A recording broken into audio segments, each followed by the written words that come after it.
Колку пати ви се случило да правите нешто што е многу штетно за вас, а вие сепак го правите и наоѓате оправдување во тоа?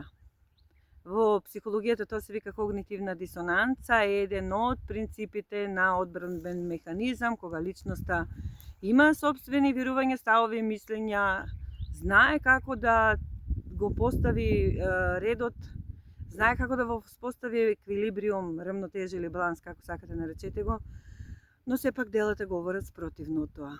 Еден од клиентите во процес ми рече, па добро, и поповите пропагираат дека треба да се пости, но сум видел случаи кога во петок мрсат. Значи, убедувањето и уверувањето што го промовираат во јавноста не кореспондира со нивното дело на пракса. Едноставно, можеме да му бидеме благодарни на Леон Фестингер.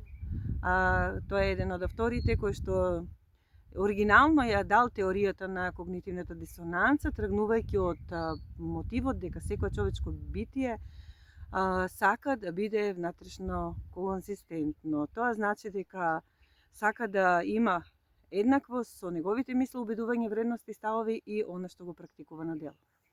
Зошто се случува когнитивната дисонанца? Кај секој индивидуалец е различно. Како да прашате некој зошто користиш алкохол, а ти еве толку многу знаеш да пропагираш, лекар си, знаеш да објаснуваш колку тоа е штетен алкохолот за организмот, посебно неговата претерана консумација. Како да кажеш, зошто си толков голем верник, а ги правиш сите тие таму пропишани религиозни непотребни, непосакувани и воопшто неоправдани гревови. Но како и да е, когнитивната дисонанца е дел од секој од нас. На еден или на друг начин умееме да ја практикуваме и вкорениме во нашиот секојдневен живот. Тоа е момент кога нашиот мозок се обидува да ја свати личноста која што ги крши уверувањата и принципите на дело, и тоа е оној момент кога мозокот наоѓа оправдување. Значи, како што реков, еве пушам цигари, тоа знам дека е штетно, ама еве ми годи и сите го прават тоа, од нешто мора да се умре.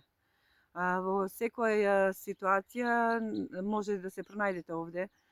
Еден од моите клиенти рече, јас знам дека ми смета коцкањето, веројатноста дека ќе загубаме повеќе отколку дека ќе добијам.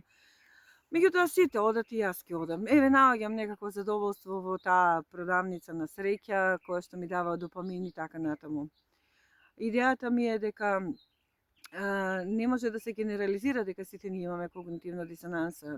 Таа има разни форми и баш преку психолошки процеси, психотерапија може или советување може да се најде зошто го правите тоа, која е вашата потреба да го правите тоа, што ви дава тоа да го правите, што се коси со вашите обидувања, ставови, вредности и мисли и на дело. Некои велат, изневерувам затоа што ја барам празнината која што ми недостасува. Затоа што го барам делот од мене кој што веќе го нема. Затоа што барам потврда на собственото его.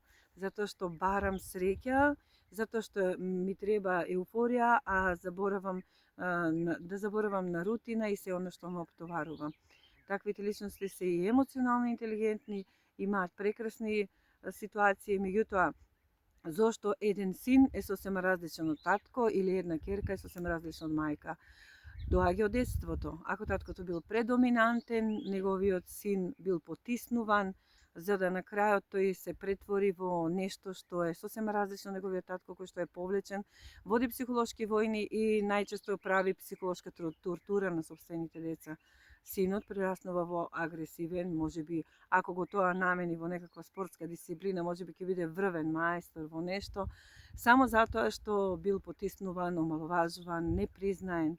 И неговиот пристап веројатно ќе биде спрема сопружниците поинаку или неговите партнерки во животот, гледајќи го оној ладен однос кон неговиот татко. Значи, когнитивната дисонанца кога се вкоренува во личноста уште од најмали години, можеби и подоцна од некоја траума и стрес, знае да предизвика контраефект, меѓутоа ако добро и правилно се насочи, таа енергија може да биде и корисна за општеството.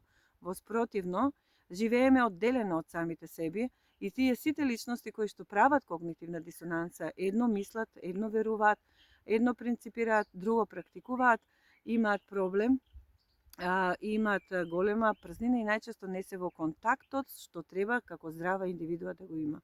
Затоа се потребни психолошки советувања и затоа сме овде ние.